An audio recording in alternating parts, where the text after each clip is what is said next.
bonjour, bonsoir, Naba téléspectateurs au Boningaka, émission Nabino, Écho des Victoires. Écho des Victoires, c'est votre émission Oyo. Boubanda qui cause là. L'élo, vraiment, Écho des Victoires. On a déjà tout petit porté qui n'a pas tout Oyo. Bakolanda biso même na ba chambre nabino, na ba mituka nabino, na ba téléphone nabino, na ba TV nabino landaku. Écho des Victoires. Et on a merci vraiment na ba téléspectateurs Oyo. Bazo toujours continue na ba message, bazo ngaba consommer. Émission Nabino, Écho des Victoires. Écho des Victoires, et ça, émission Oyo. Tokubano yamba, ba pasteur, toando yamba, ba ministère chrétien, toando yamba, ba comédien politique, et ça, na émission Nabino, ba journaliste, ba tellement ébélé, awa, na Écho des Victoires. Les londés, na epsa kibino, tokozala, et puis bref, na moussala nzambi, oto yambi na plateau, l'Écho des Victoires, et ça, bénédiction, koyamba, maman moussala nzambi, na émission Oyo. Nazala fier makasi, nazala na santara vraiment que non, mi mutu na plateau vraiment merci. Bonjour maman, bonsoir. Bonjour, bonsoir papa. Maman batu belé partout dans le monde entier bazola na biso l'émission Écho des Victoires. C'est présenté batu ba monaye, baye bayo maman zana. Vraiment na pesi bande nyonso bazola na biso mbote na kombo na Yesu Masia. Ngai nazali Bishop Dorcas Nzongo Lukelo. Naza précisément Angola parce que naza mwasi ya libala na balani na apôtre Dominique Lukielu yende azali mobali na ngai naza pe pasteur visionnaire na kati ya communauté munene Bethesda la maison de miséricorde. Nasi wana boki présentation ya maman lelo to yamba taki maman to yamba pe mosali na nzambe eko zalabe maman to kotano leo le 8 mars. Le 8 mars, message ni no memeli ba maman. Attaque le 8 mars, esa journée na bino. Le 8 mars, ezali journée moko commémorial na koloba. Ezali fête eza penza fête te. Mais ezali journée au monde entier mobimba, journée internationale de la femme. Cela veut dire ezali te ke ba pesa ba maman le 8 mars pour basa la fête. Mais ezali le 8 mars. Histoire oyo bandaka na mwasi moko azaki combattante militante aza américaine. Ye muto azalaki ko défendre droit de la femme.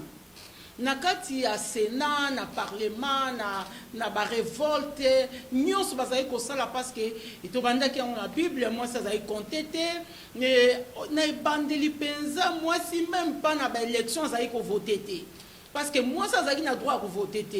Moi ça azali na droit ko kota ko postuler te ko pesa azali quoi candidate peut-être na présidentielle, peut-être na députation, na Sénat, moi ça azali na droit te. Mais selon histoire nde tozotanga tozolinga ko kolisa mayele tozomona kezaki na mwasi moko américaine Clara Zetkin. Clara Zetkin oyo nde azali mwasi oyo à partir na yende et pesamaki droit de la femme ou et pesamaki le 8 mars ezali journée internationale de la femme yango ebanda 1910. OK maman, tozonga pe mo mki na maluba na réponse au décibiso mais ko telema liboso ya bana mibali. Pour eloko na soto landi na Bible bon, eza débat oyo batu bazo continuer toujours ko solo lango pe ko lobaka yango mona mwasi akoko telema te devant mibali à s'exprimer. Na éviter attaquer maman mosali ya nzambe. Au centrande ni so telemi devant public ya bana mibali ozo pesa ngo pe lité ya bazo nzima yo pe bazo bika pe na simana yo. Kotono centrande. Mais d'abord yo moko journaliste oza mwana ngai. Oza mwana ngai oza membre effectif na kati église Bethesda d'Angola. Alors, tokoki koboya loko ezo produire mabe. Mais loko ezo pesa bambuma ya malamu tokoki koboya yango te. Mais soki tozongi malamu ne pandeli, Yesu tango bazali kotuna ye motuna na o etali divorce. Réponse ya Yesu alobaki nini? Alobi ke na au commencement il en était pas ainsi. Cela veut dire na ebandeli, soto ngi tozonga na ebandeli. Na Genèse chapitre 1, à partir du verset 26, au cours de la Bible, Nzamba lobi créons l'homme selon notre image et selon notre ressemblance.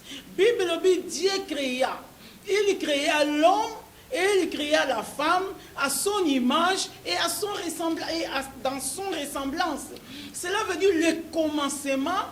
Moi, je mobali bazalaki na image ya Nzambe, pe na ressemblance ya Nzambe. Zaki na iloko moko te kabola ki mango.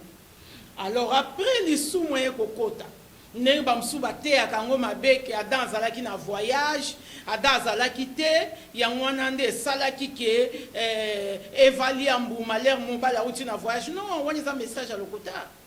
Bible tangango bien à Genèse chapitre 2, Bible lobi que les maris étaient à côté. Mobala azalaki pembeni wana tango Eva zo sololana Adam na serpent. Tetango aliembuma amona kesa malama pesi mobali baliembuma. À partir ya wana nde condamnation ekotaki. Mais ata kobongo to pusani sous na Genèse 3. Tant to komi na Genèse 3 parce que ba verset za na ngome le ko to saka na minute muke tozo pesa kaka image ya batu ba comprendre que moi si azana part na makambu nyonso zo le kana mokina se na mai na moi. Maman nakati muke.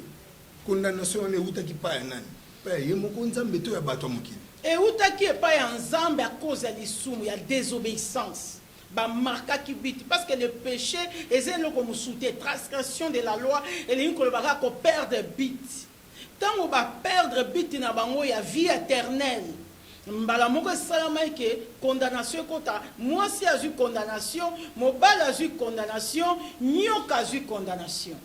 Après avoir causé la condamnation, et soukakika wanate, to komi na Genèse 3, Nzambe a pesi promesse et pas ya moi si.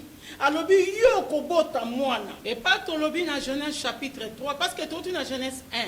Moi sna mobali bazana image Nzambe na ressemblance Nzambe. Na chapitre 2, Nzambe a pesi bango pouvoir, lui bo dominer, bo assujettisse bango mibale. Na chapitre 3 lisumu ekokota. Tant le sumo est kokota ndeto nito tanga siko lisusu na Genèse chapitre 3 na verset 15. Bible lobi je mettrai inimitié entre toi et la femme, entre ta postérité et sa postérité. Celle-ci t'écrasera la tête et tu lui blesseras les talons. Wana Nzambe azali koloba na femme mwasi. Alobi il dit à la femme j'augmenterai la souffrance de tes grossesses. Tu enfanteras avec douleur et tes désirs se porteront vers ton mari, mais il dominera sur toi. Awa, tozali na mwasi ya libala, mwasi comme une mère, comme une femme mariée. Tozali na mwasi dans le ministère. Les abilomi balé très différents. Ngai par la grâce de Dieu Nzambe asalinga grâce nazwa ba portion nyonso mibale wana nazwi portion ya kozala femme madame Lukelo nazwi portion ya kozala ministre consacré de Dieu awa tango bazoloba bazopesa promesse oyo ezokende directement na mwasi ya libala tes désirs seront portés sur ton mari. Bazolobela moi si on se bazoloba une femme mariée mais moi si on se peut après ça manzela à balle. Na simana yango balobi balobi celle-ci t'écrasera la tête ba pesi promesse ba laki ba pesi punition malédiction maloba kanda mais na simana yango ba pesi promesse sur la postérité de la femme. Balobi postérité ya femme akobota mwana mais mwana yango akoniata mutu na yo nyoka zolakela nyoka mais yo kosua songe ya sapa ya okosua talon na ye donc songe na se ya makolo na ye bien aimé wana elingi koloba nini wana tokei déjà na maloba ya Nzambe mosantu tango azozongisela mwasi grâce azozongisela mwasi makasi azozongisela mwasi autorité parce que yende akozwa zemi yende akobota mwana c'est pourquoi mwasi obiso tozali ko défendre au monde nga naza défenseur de la femme toutes les femmes ya monde entier nga naza défenseur na bango C'est pourquoi dans un ministère monene na mboko baso ben femme de trône ngande naza visionnaire nango. Pour nanini parce que naza tellement convaincu que moi si aza na part na gouvernement, moi si aza na part na cuisine, moi si aza na part na chambre, moi si aza na part na société, moi si aza na part na ministère. Maman, et bon, bateau va passer un message là que moi si à coquille côté à thé, moi c'est côté les maliboya devant bateau thé message de côté ça va. Message na koyeko pesa bango ngai pona message wana naza penza na koyeko eza problème ya conviction. Eza problème peut-être ya pelle ya mutu. Eza problème ndenge mutu azo comprendre makambo ya Nzambe. Makambo ya Nzambe ba comprendre ngo na nzoto te. Makambo ya Nzambe eza esprit ba comprendre ngo na molimo. Omoni promesse Nzambe apesaka apesa elakeli mabe alakela ngo nyoka alakela ngo mwasi alakela mobali. Alakela mutu nyonso asara biso mwana. Alakela ka mwasi te. Tango mwasi aboti mwana Yesu. Yesu tango aye aiko récupérer mwasi. Apesi mwasi trône. Moi ça a droit à vie éternelle. Ce qui moi ça a droit à trône te. Moi c'est rosate na chambre haute. Moi c'est yambaki molimo mo santo. Tango molimo mo santo, moi ça yambi molimo santo. Moi c'est a commis maintenant a commis conduit par l'esprit. Asa sous conduit par les hommes te. Bible le c'est poussé par l'esprit que les hommes ont parlé de la part de Dieu. Alors, ce qui moi, ça allait pousser par l'esprit, à colober la part de Nzambe. Tous les la moi, si on sautait. Vraiment, on a vu que vous continuez toujours pour l'émission de l'émission, maman a pu mater le bimingi. Il y a beaucoup de zalaka. Maman, on a vu que votre belé, maman pasteur est belé, puis baso landosiko. En tant que ministère, message ne peut pas être maman, ni surtout. Message na kopé ça na ba maman. Nyonso ya mokili mobimba naza na église na commune na Kinshasa na Louvre 158 où eza vision Nzambe apesa ngai to travailler na mobali na ngai église Bethesda na ba mama nyonso vision eza international toza na ngona poto toza na ngona Angola awa obino boza bana bozo sala na biso musala Nzambe donc na koki koloba boye kene bandele zalaki boete. Ne bandeli Nzambe apesaki domination epa ya mwasi, Nzambe apesi domination epa ya mobali. Tango mwasi asali aliembuma, mobali pa aliembuma, mobali aliembuma te po azaki na voyage. Mobali aliembuma po alandaki lisolo ya serpent. Mais eza biloko o mwasi asimbi soki apesi mobali nde oza boye opesi papa biloko akoboya kolia te. Na bomoko ya libala. Mobali baliambuma na mobali na mwasi na ye bazwa pe etumbu mobali na mwasi na ye mais soko kei plus loin na 1 Timothée chapitre 2 verset 15 bazali kolobela biso sur la femme balobi la femme sera néanmoins sauvée en devenant mère. Ce n'est pas toutes les femmes du monde, ce n'est pas aussi tous les hommes du monde nde bakobika. Mais tant que déjà les femmes, mais ça tout. Non, on a zolobela moi si dans le ministère. Nazolobela pe mobali dans le ministère. Ezana mibali to botami na bango. Ngana zate mes ministres oyo a dénigrera mibali non naza kuna te. Ngana te la bonne parole nazoloba vérité ya parole. Que ezana mibali mususu baza mibali me ba obika te. Po bayamba Yesu te. Ezana basio ba yambi Yesu balongwe femme ba komi mère. Une femme une femme avec maturité, une femme capable à lidérer, à diriger, une femme transformée. Romains 18, Romains 12, 1, Romains 12, 1, 2. Et que tous à la transformer, tous à la renouveler, métamorphoser. Baso baza métamorphosé, baso baza transfiguré, ba changer, baza transformé, cela veut dire ba longo au-delà ya nzoto, au-delà ya songi, au-delà ya kobo, au-delà ya masumu, au-delà ya mokite, des femmes transformées, baza na droit ya ministère. Pour nini? Parce que dans la chambre haute, Bible lobi na Acte chapitre 2, bazala cause la Saint-Esprit, bazala ki basina mibali.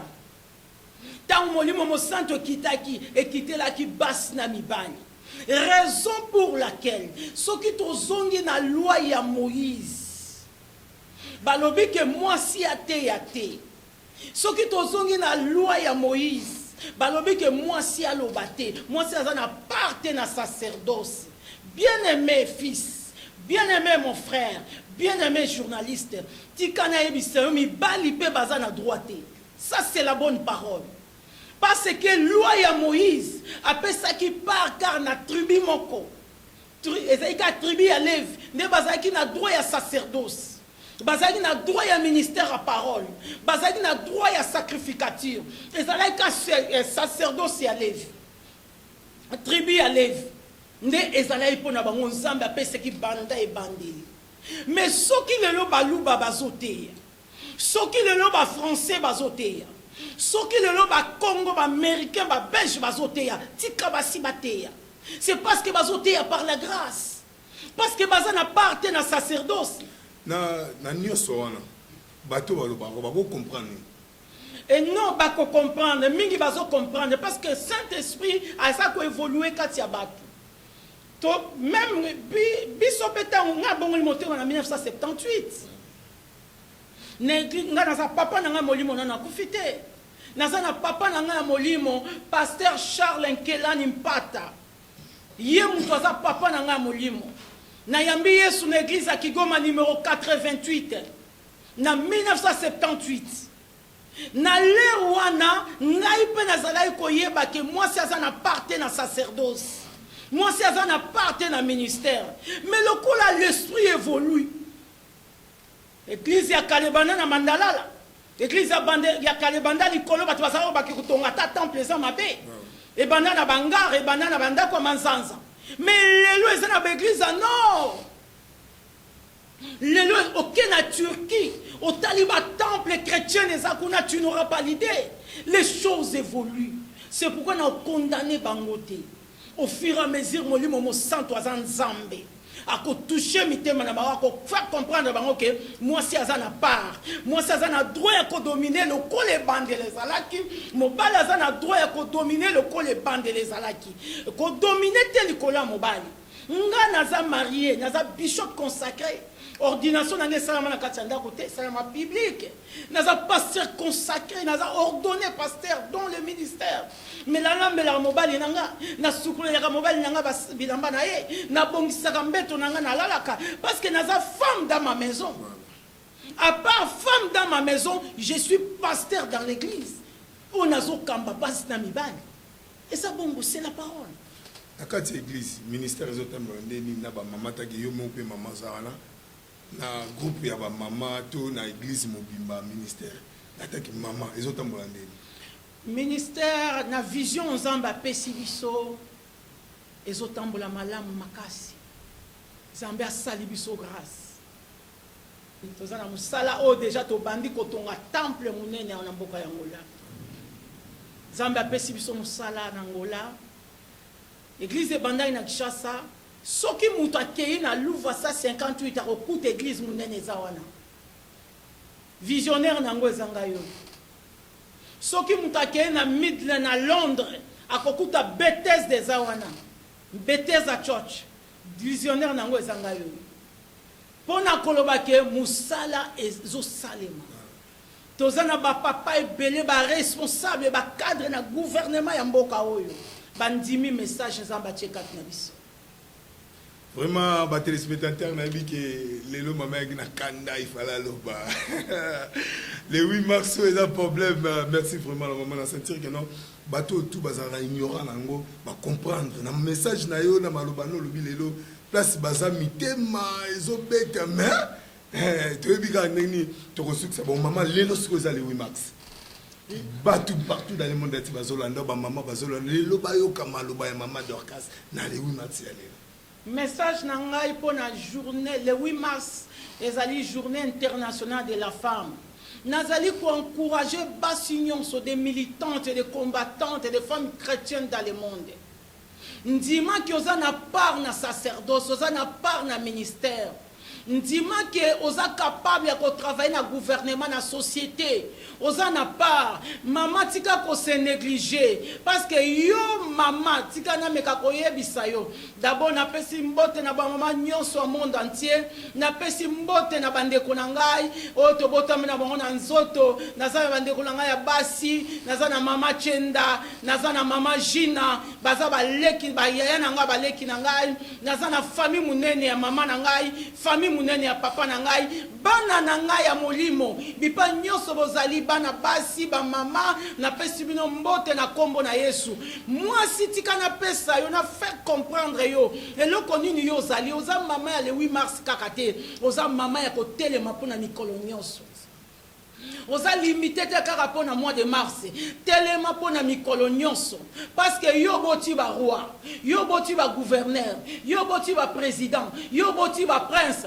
yo boti ba bishop yo boti ba pasteur yo boti ba voyou yo boti ba délinquant mutu nyonso aza na mokili porte na ya kozana mokili eza mama non monde entier bozala reconnaissant pour na mama mutu nyonso aza na mokili atovanda na château atovanda na immeuble na ndako ya 5 étoiles ndako ya liboso vanda na mokili pendant 9 mois eza libumu ya mama nalingi nayebisa monde entier mutu nyonso azoyoka ngai pesa lokumu na mama boti yo pesa lokumu na mama aza voisin pesa lokumu na mama nyonso ya monde entier mama a mérité respect mama a mérité le kumu yo mwana na mukolo nyonso yo kozana makoki sombela mama na yo ndaku sombela mama na yo mutuka respecter mama na yo bilei ya liboso yo lia na mokili eza mabele ya mama na yo mai ya liboso yo mela na mokili eza li miliki ya mama na yo miliki ya liboso mela eza miliki ya mama na yo tolo ya liboso yo lala eza tolo ya mama na yo mama a mérité toutes les valeurs pesa ngo mama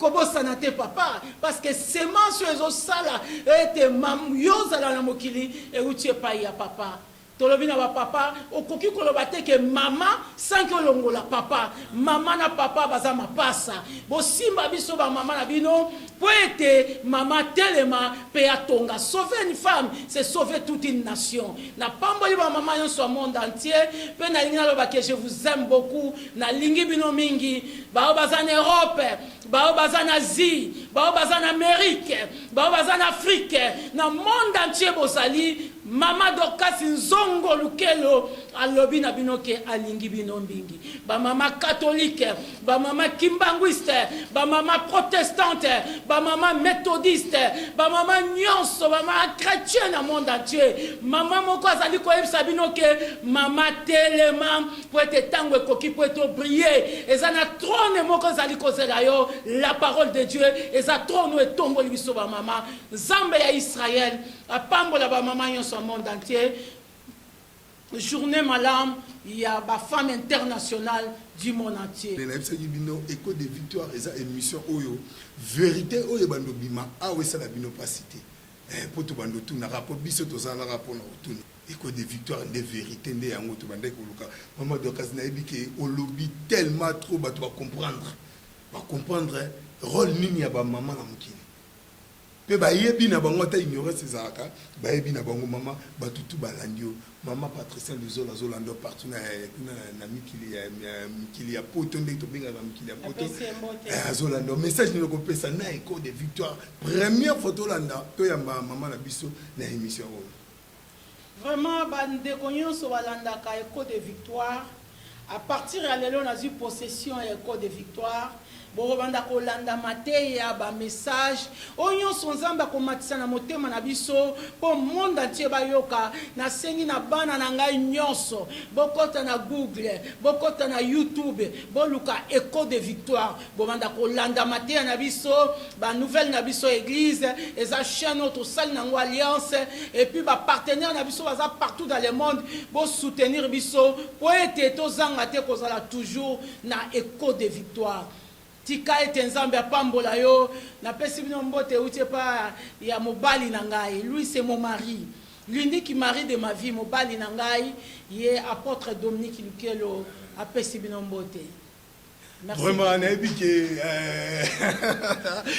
na sepeli na la candidature pour maman boye ça plaisir na journal LOP précisément le 8 mars ça plaisir ça bénédiction na biso surtout na école de victoire vraiment maman Patricia Luzolo na bi place à ça senti maman Dorcas Ndeye to lobaki maman Dorcas Ndeye maman moi 2 personnes na bateau tout balandi on émission pour comme déjà ko citer na moni déjà signalisation ya papa Gaspard tout comme déjà ko citer l'émission na biso moi 2-3 personnes na bateau tout ça même partout dans le monde c'est partout na Europe au balandi on va continuer toujours qu'on l'a précisément na Bethesda l'église de biso message nini o ya suko ngo pesa bango na ba mbote na bango na ba bonne fête na bango na lingi na loba boye le 8 mars lelo lobby le 9 le 10 le 11 le 12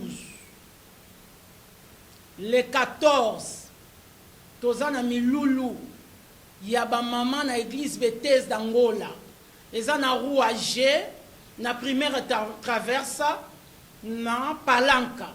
Cela veut dire eza na rue eza na avenue G na direction à Liboso na commune ya Palanca. Alors eza na avenue G numéro 5 église Bethesda milulu ya somo eza kuna. Topesi grâce na ba fruit ya bantraille na biso et travailler.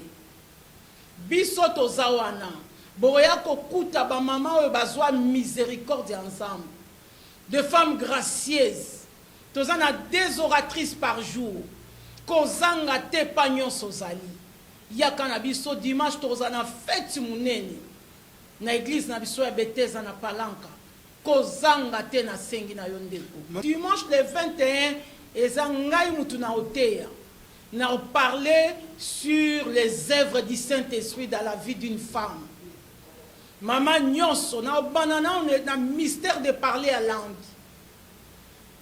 Dimanche le 21 na sengi na bande ko nyonso basi mibali yaka kotala makambo molimo mo santo azosala na kati na batu na kati na mibali na kati na basi na kati na bilenge alobi soki ba mama bakoboya koyoka tolio ke mama te yakate soki mama yo koboya lilo banzambe lobi akosisite mabanga pona nini yo zela nzambe abimisa mabanga po bate ya sango mala po baloba na tina na ye nzoka yo mama ozana ekela okokana ozana okelama lokola nzambe pe ozana image ya nzambe pe ozana domination o nzambe asisite mabanga yaya longo ya bio kwa nzamba distraction télé masale l'ensemble. Merci Nabino tout pour vous continuer toujours écho de victoire et roi.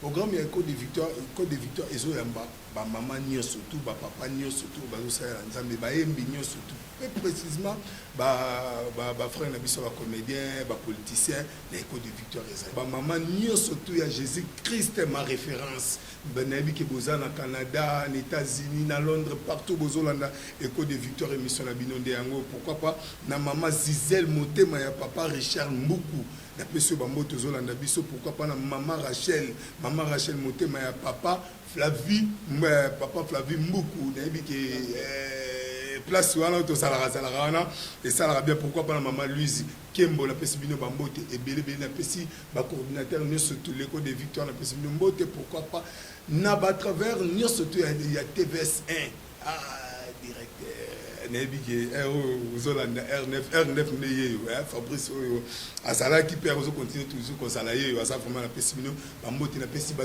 tout o balingaka émission la biso écho de victoire to ça la bino toujours ensemble vous pouvez se confiance nous ça la bino nde yango na la bino to kutani semaine prochaine bye bye.